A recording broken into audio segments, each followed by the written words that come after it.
Fala, atletas amadores, beleza? Sejam bem-vindos a mais um Lobo Talks aqui no canal Fala Lobo. Meu nome é Diego Ferraz, co-host deste programa maravilhoso, juntamente com o meu parceiro de sempre, Rodrigo Lobo. Tudo bem, meu amigo? Eu sempre adoro o maravilhoso, cara. Isso é incrível. Olha. Melhor programa. Tudo bem, meu amigo? Tudo certo, Diegão. Perrengue, vamos falar de perrengue. Vamos falar de perrengue. Em prova e treino. A gente trouxe uma convidada muito especial que falou sobre um tema, né, importantíssimo, mas agora é um tema que eu tenho certeza que vocês vão se interessar mais ainda, porque é o dia a dia, o que a gente enfrenta, o que a prática. A gente precisa realmente tomar muito cuidado para não acontecer com a gente, né? E aí? Vamos lá, porque ela é médica cardiologista, pós-graduada em medicina esportiva, especialista em avaliações de esforço. Juliana Pérez, seja bem-vinda mais uma vez. Obrigada. É sempre um prazer estar aqui e vamos lá. Tá bom, no primeiro papo a gente falou da importância do check-up, né, em linhas gerais, para não acontecer algumas coisas que a gente vai citar hoje, comentar hoje, que costumam acontecer. Então, para quem não assistiu o primeiro, assistam o primeiro, importantíssimo para chegar nesse papo de hoje, né, Ju? Uhum. E, cara, treinos e provas, Lobo. Perrengue. Já teve algum perrengue, Lobo? Pois é, graças a Deus, né? A gente bate na madeira. Bom, não é só bater na madeira, tem que cuidar. Né? Então, brinca, não vai bater na madeira, por favor. Deixa quieto. Vá, faça os exames, faça o check-up para não acontecer algumas fatalidades, mas a gente sabe que, por mais que em algumas situações a gente avalie, a gente, né, tem uma combinação de fatores, né, diferente de uma situação talvez controlada, quando a gente vai principalmente para uma prova, né, ou para um treino ao ar livre, um treino mais intenso, um treino mais longo. O que na prática, né, no dia a dia, que costuma mais acontecer? O que o atleta amador ele está mais suscetível a acontecer, principalmente no Brasil, por conta de condições climáticas, que a gente tem uma condição bem específica, por mais que venha o inverno, né, a gente não tem um inverno tão rigoroso assim, a gente tem uma condição com umidade alta, com alta temperatura. Quais são os maiores problemas que o atleta amador de endurance costuma enfrentar no dia a dia? Principalmente relacionado com essa questão do treino ser muito longo e das questões climáticas, né? O principal são questões de desidratação e distúrbios hidroeletrolíticos, que a gente fala, né? E aí, isso acaba tendo um impacto também na questão cardiovascular, digamos assim. Porque muitas vezes, nem sempre a gente está ali tão atento a essa questão do clima, e às vezes é um dia que engana, então pode estar nublado, mas a umidade está alta, está meio abafado, né? E a pessoa às vezes entra naquela rotina, não está tão certinho, com uma suplementação, dá uma subestimada e a conta chega aí num treino mais longo, ou às vezes um treino mais longo, mais intenso. Então, nisso a gente tem que estar muito ajustado essa questão de hidratação e de reposição, principalmente de sódio, né, que a gente tem aí dentro dos eletrólitos principais. E aí a pessoa pode ter até consequências como um desmaio, uma tontura, ou um pré-desmaio ali. E a gente estava até conversando um pouco disso antes, porque não necessariamente esse desmaio é uma coisa maligna, uma parada cardíaca, uma coisa mais grave. Mas pode ter uma queda na bike, né? Bater a cabeça, enfim, e aí ter consequências mais graves, né? Então, acho que o mais comum são essas questões de hidratação que podem ter consequências no final ainda muito graves.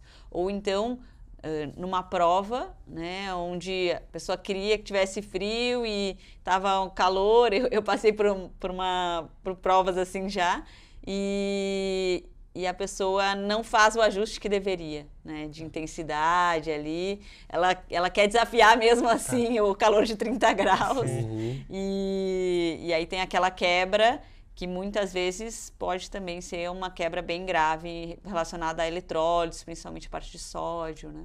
Isso eu acho curioso porque, por exemplo, eu sou do norte do Brasil e lá é calor o ano inteiro. Então a gente faz teste, faz prova, tudo no calor. Então acho que a gente sabe lidar com...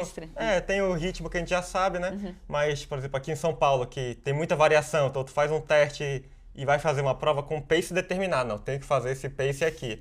Aí chega, acontece no Centro de Poltron em São Paulo, acho que tu tava, Lobo, que foi o dia mais quente do ano, foi naquele dia, e a pessoa vai com esse fica fixo, né, na questão do pace, da potência, não entende que tem que adaptar. Vai ter que mudar, vai ter que fazer um ajuste ali. E na prática, para quem não conhece, não sabe como funciona o nosso sistema, né? A gente fala de calor, de umidade, né, de alta temperatura, de alta umidade, ou de situações climáticas adversas, de uma maneira geral, até mesmo a gente não enfrenta isso, mas a gente, do jeito que está doido hoje, a gente pode ir para uma maratona, para uma prova fora do país, e enfrentar até uma situação contrária de muito frio, né? Sim, também. Por que o coração sofre? Na prática, assim, o que acontece? Por que o coração sofre com calor, com umidade, ou às vezes com o oposto, com frio? O principal que acontece é, quando a gente tem, por exemplo, uma umidade alta e calor, o corpo ele não consegue resfriar da maneira como deveria, e aí nisso a gente transpira mais para tentar resfriar, né? O desgaste metabólico já é muito maior, e com isso também, no momento que a gente tem ali um certo grau de desidratação, o sangue fica mais grosso. E a cada batida, ele tem que bombear um volume de sangue 5 vezes maior do que no repouso. Então, ele começa a bater mais para conseguir manter esse volume alto, né? O sangue está grosso e aí ele precisa bombear muito mais. Então, a frequência cardíaca estoura, e nisso ele está gerando um desgaste cada vez maior. Então, isso ali, metabolicamente, vai se somando fatores que podem gerar mais complicações, né? E esse equilíbrio, ele é às vezes até difícil, porque também, por outro lado, se fala muito na questão de hidratar, e tem pessoas que hidratam demais, né? E só hidratam com água, por exemplo, e aí ela dilui os eletrólitos do sangue. Então, é um ajuste que também não é tão simples, né? Então, a pessoa tem que estar atenta que não é só água, que é também eletrólitos, porque senão ela dilui muito o sangue e gera uma queda dos eletrólitos, e isso também tem consequências ruins. Então, o principal que acontece é isso. E no frio, algo acontece também, no excesso de frio? No frio, porque a gente precisa da vasodilatação, né, para o sangue chegar nos músculos, principalmente nas extremidades, né, para quem corre ali na perna, principalmente, bike, enfim. Então, a gente tem uma vasoconstrição mais intensa no frio, né, para também tentar segurar calor, e aí o corpo demora mais a aquecer, né, e aí num primeiro momento a gente também tem um risco às vezes maior, se a pessoa já tem uma doença, né, de um infarto, por causa dessa vasoconstrição do vaso fechar, e aí o principal é a pessoa se manter aquecido, também para ela não perder energia. E isso é difícil ali, às vezes, antes de uma prova, né? E sentir aquele aquecimento ali nos 3 primeiros, às vezes 5, se está num frio extremo, né? E também quando está frio demais, a pessoa tende a hidratar de menos. Também. Né, hidratar ou zerar a hidratação, dependendo da situação. Que não sua tanto, não tá né? vendo, E aí... acha que às vezes não transpira, porque às vezes a roupa, né, Tá ela ali, já carrega, você já vai trocando, né? Ainda mais se estiver seco, o clima ele já vai trocando, você não percebe e acaba tendo problemas, claro, né? A gente tenta ficar longe deles. E, ok, a gente tem essa situação, né? E ao longo do tempo, né? Ainda mais hoje os atletas treinando mais volume, mais horas. Por isso que às vezes a gente, né, tem aquele atleta raiz, né? Não preciso de nada, vou só na água, vou só com o gel. Sim. E, ok, tem alguns que têm mais tolerância e menos tolerância. E fala um pouquinho sobre isso, sobre essa adaptação ao calor, se existe ou não, e mesmo tendo essa adaptação, é importante, né, ser menos raiz e seguir as recomendações, né? Porque às vezes a gente fica com medo daquele atleta raiz que fala, não, eu aguento tudo, e será que aguenta mesmo? E às vezes pode aguentar, pode suportar bem o treino, mas pensando num contexto de saúde geral, num contexto, na manutenção, na longevidade, isso é seguro ou não é? Assim, então a gente tem que entender que por mais que a pessoa existe a aclimatação ao calor, então a pessoa que já é mais adaptada, o corpo sempre vai criando mecanismos para ele suportar melhor aquele estresse maior, né? Mas não deixa de ser um estresse maior do que no frio, mesmo para quem já é aclimatado. E além disso, assim, essa questão da pessoa achar que eu consigo fazer sem água, sem o gel, de qualquer forma ela está gerando um estresse maior do que ela poderia para o corpo dela. E a gente começa a somar volume, isso no longo prazo pode custar caro, né? Então, todo esse desgaste maior pode, no longo prazo, gerar um risco maior de overtraining, ou até mesmo algumas coisas que a gente já conversou também, mas risco maior de arritmias, risco maior de formação de placas de gordura, porque isso também está relacionado com desgaste e inflamação. São doenças muito multifatoriais, né? E quando a gente fica muito nessa escassez aí de água, carboidrato, sais, a gente gera esse desgaste maior metabólico, né? Que gera uma inflamação maior também, a recuperação é pior. Então, às vezes a pessoa ela consegue, mas ela não está trabalhando no contexto ideal que ela poderia, até mesmo de performance, né? E aí a performance soma à saúde também. Então, ela está sempre meio abaixo, meio devendo e ainda somando no longo prazo riscos, né? Então, cuidado para você que tem mais de 20 anos, 15, 20 anos de histórico esportivo. É bem diferente de quem está entrando agora que já está no não, que nem treina direito, nem treina direito, mas já quer usar os 100 gramas de carbo hora, fazer teste de suor, enfim. Então, cuidado os dois, né? Quem já está há muito tempo, cuidado para não viver lá de trás, porque a ciência evolui, a gente tem que aproveitar isso ao nosso favor, pensando na longevidade também, né? Não só pensando, ok, você consegue entregar, mas tem que pensar na longevidade, até quantos, né? Se você já está 20, queira ficar mais 20. Se você continuar desse jeito, talvez você não consiga. E também quem está começando, cuidado, respira fundo, não precisa também consumir tudo de uma hora para outra. Claro, né, que vale a pena sempre estar bem avançado, mas você tem que primeiro de tudo treinar.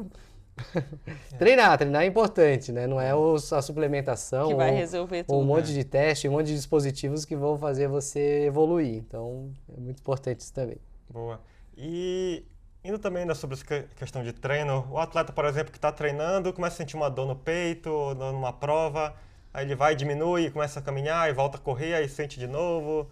Esses incômodos assim que dá às vezes, acontece de ser normal, acontece de ser só uma dor. É muito difícil, né? Porque assim, a dor no peito sempre é um sinal de alerta, principalmente se ela começa na intensidade, vai piorando conforme tu aumenta a intensidade, te limita ali de alguma certa forma e melhora com repouso.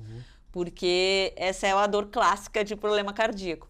Às vezes pode ser só gases, como falam, né? Mas é difícil tu pagar para ver, né? Então, se tem uma dor persistente ou que piora ali um pouco a intensidade, tu volta e tenta de novo, eu diria para sair da prova, né? Para parar o treino ou a prova, enfim.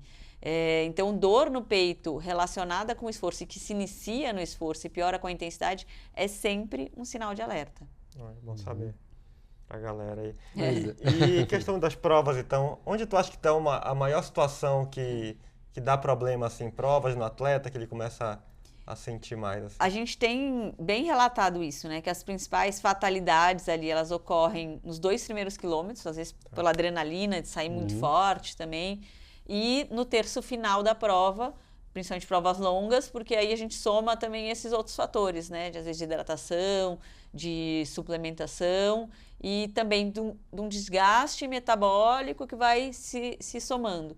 E aí a pessoa que às vezes já tem uma doença que é silenciosa, ela se manifesta nesse momento. Ou então é aquele sprint final, que a pessoa já está num desgaste, e aí ela força um pouco mais, e aí ela sente. Caramba. Não que não possa fazer isso, pode, mas quem está saudável, né? Falando de sprint final, ele é perigoso mesmo.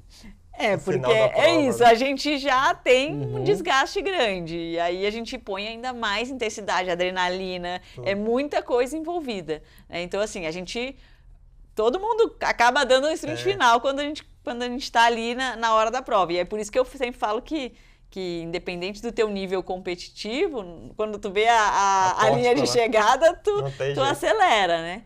E aí é por isso que tem que estar com a saúde em dia. Ainda tem essa parada brusca no final, né? O cara dá um sprint, para tudo, acabou. E aí entra quando para, né, o outro fator, que o sistema cardiovascular, imagina, ele vem num contínuo ali de 3 horas e meia, enfim, bombeando um volume alto, com uma pressão mais alta, porque no esforço a pressão tem que ficar alta para conseguir bombear esse sangue, frequência alta, e ele para e tudo cai, né? E às vezes cai a pressão também, por isso que pode rolar ali uma tontura, um desmaio, que são coisas que a gente tem que estar atento. Acontece no final mesmo. Então, 2 problemas muito recorrentes, né? Porque a largada, mas aqueça, entra aquecido para a largada e não é bem assim. E às vezes é difícil, não né? Não tem a maioria das vezes é difícil, porque você tem que acessar cedo o seu curral de largada, ainda mais em provas maiores. Você não consegue, né? Você não consegue aquecer como a elite, né? Fica aquecendo com espaço. Você fica uns bons minutos ali parado, vai do 0 para o Z4, dependendo da prova. E no final também, às vezes, a dispersão, né? Você tá cansado, você só quer parar, botar a mão na coxa clássica, né? E tem que fazer aquela cena, né? Se não fizer aquela cena de sofrimento, para o fotógrafo postar depois, já era, né? Não valeu. Porque ao contrário, né? Se você vai e termina bem em pleno, né? Poxa, você não tem história para contar de que você entregou tudo e tal. Bom. Não faz sentido. E você não está na linha de frente, né? Não acredito eu, né? Não sei se você já trabalhou em posto médico de prova. E eu já, até pela questão de experiência, né? E eu fiz um curso da World Athletics. Ah, verdade. Que foi lá no Rio, foi o primeiro curso da World Athletics aqui no Brasil, porque a World Athletics eles têm cursos em grandes maratonas. Então antes só tinha Nova York, Berlim. E aí foi o primeiro, foi no Rio, acho que agora fazer 2 anos. Foi em 2024. E aí eu tava nesse curso e foi... Na maratona ou não? Na maratona. Então, a gente tinha um dia prático ali, que foi... prático não, teórico, né? Que foi no dia da meia. E aí no dia da maratona a gente ia lá pra prova até para acompanhar também como que era a estrutura deles, né? Porque também hoje é o maior evento esportivo aí do Brasil, né? Então, e ainda calor, umidade alta, que a World Athletics está sempre atento. Isso é uma coisa assim que acho que a gente ainda está um pouco atrás, e o curso serviu para ver muito isso, porque os professores eles são de fora, né? Então a gente vê que a mentalidade deles já está mais à frente, tanto de uma educação antes da prova, de alertar. Isso a gente, quando vai para grandes maratonas que às vezes está quente, tu vê que eles já começam a dar alerta, eles ajustam. Então, uma educação para as pessoas que vão fazer a prova e também toda a organização ali, né, de diretor médico que vai pensar no suporte em toda a prova e na linha de chegada. E desse curso, aí depois você foi para a prática. Quais são realmente os principais problemas? Não sei se, claro que deve existir aí uma hierarquia. Quais são os principais problemas que acontecem, principalmente numa prova como essa, que é um corte aí, Maratona do Rio, uma prova longa, alta umidade, temperatura crescente? Principal é essa questão da hiponatremia, que é a queda de sódio no sangue, né? Muitas vezes relacionada com o que a gente comentou antes, que a pessoa está preocupada em se hidratar demais e não repõe os eletrólitos, né? E aí ela hiperidrata. Então, até água a gente tem que dosar ali, né? Então, esse é o principal. Depois vem também a hipertermia. Então, tem gente que superaquece e precisa... entra num estado ali de uma temperatura acima de 40 e não baixa. Tem que entrar em banheira de gelo imediatamente para conseguir baixar. E isso pode gerar, por exemplo, confusão mental, incoordenação. Então, às vezes, quando a gente vê aquela pessoa chegando, caindo ali no final de uma maratona, uma prova longa, a gente sempre tem que pensar que aquilo não é superação, é uma emergência médica.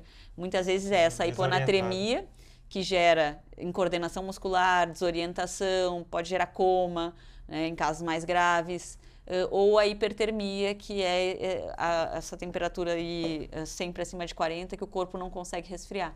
Então, a gente tem que cuidar esse discurso da superação, né? Porque aquilo ali, na verdade, é uma emergência médica.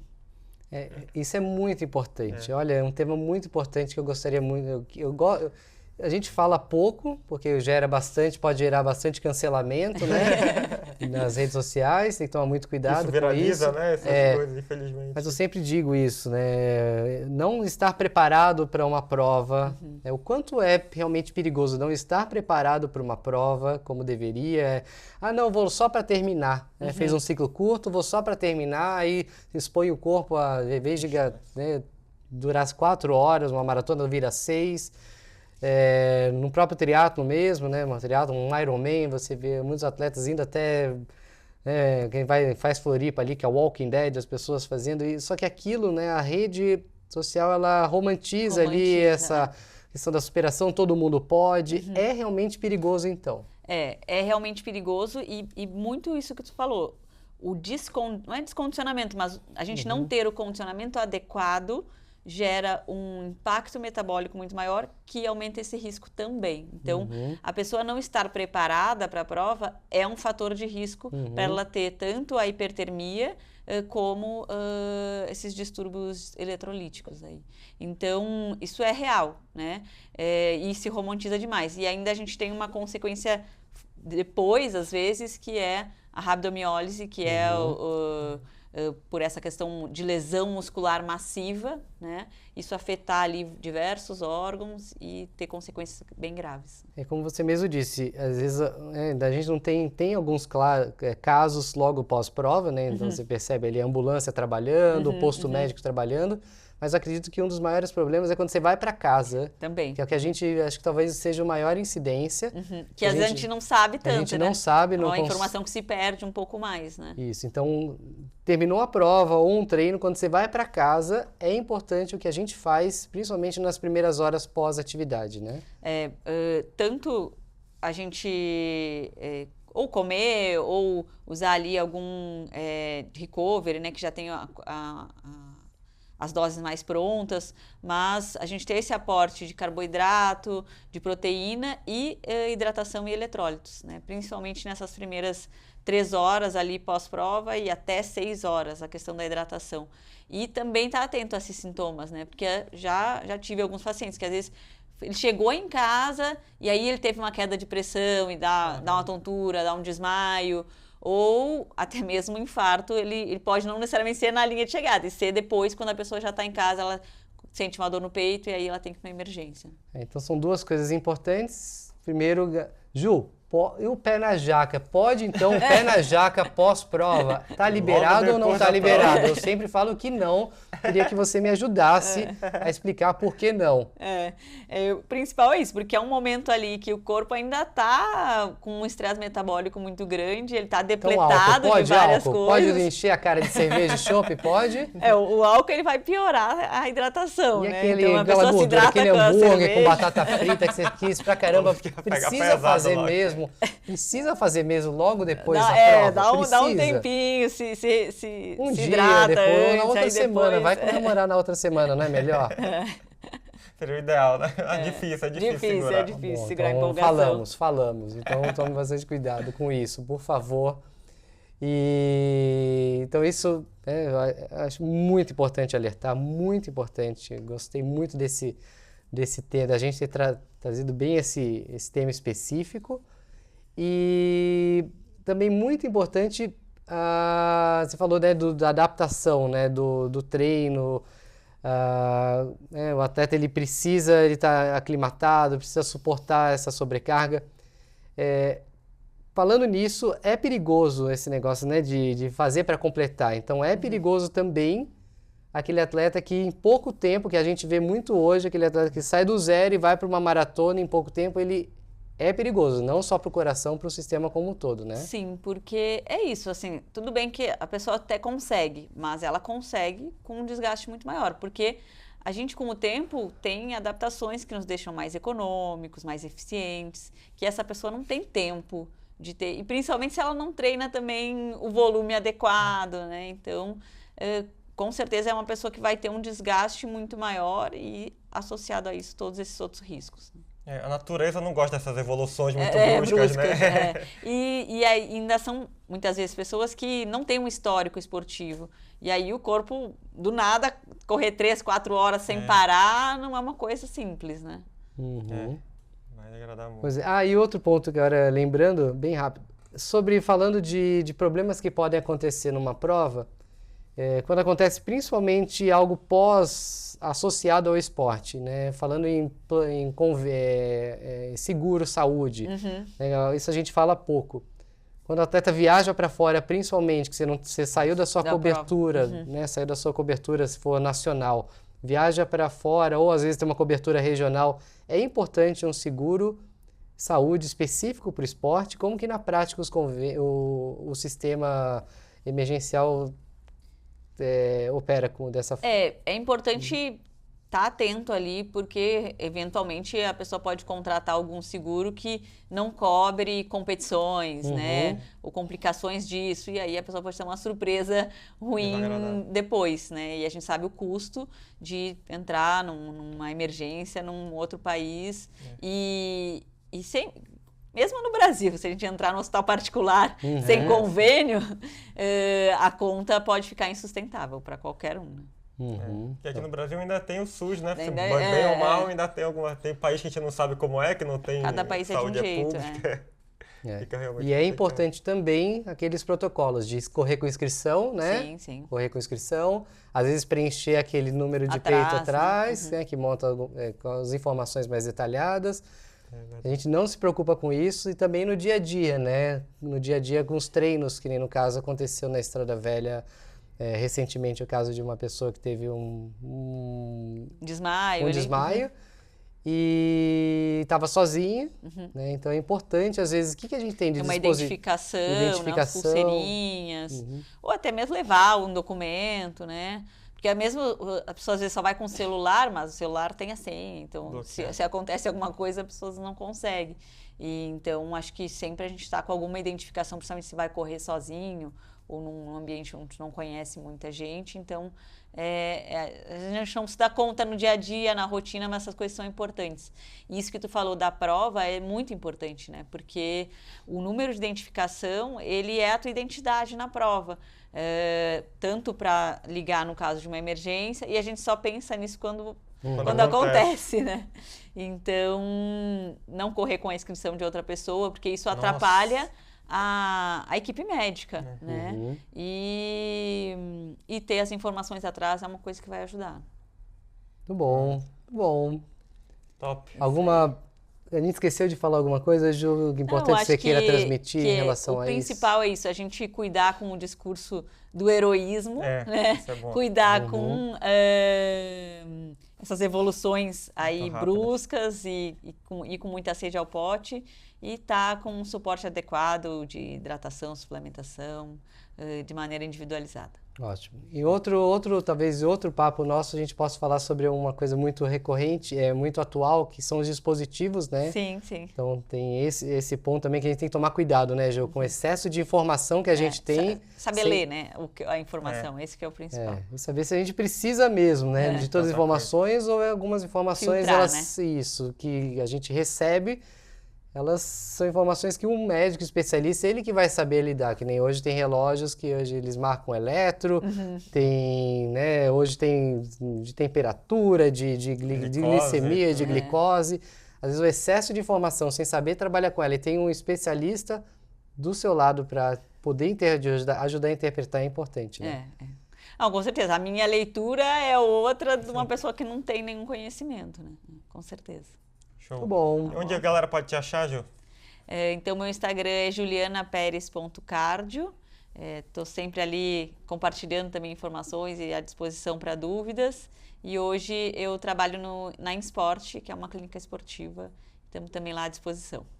Show. Muito bom, top. Claro, como vocês já sabem do outro episódio, Ju, atleta de altíssima já agora subiu o sarrafo, correndo daí para 3,26 maratona, então vocês vão encontrá-la correndo aí, principalmente no Ibira e pelo pelo mundo Brasil aí, e nas mundo. provas. E muito obrigado, Ju, de verdade. Obrigada. Um tema extremamente importante e obrigado por alertar e engrandecer esse papo de hoje. Valeu, obrigada. Show. Valeu, galera. Lembrando, qualquer dúvida deixa nos comentários. Se precisar de uma assessoria esportiva, o link para falar com a equipe da Lobo está aqui na descrição. Muito obrigado pela sua audiência. Um abraço e bora pra cima. Bora! Valeu.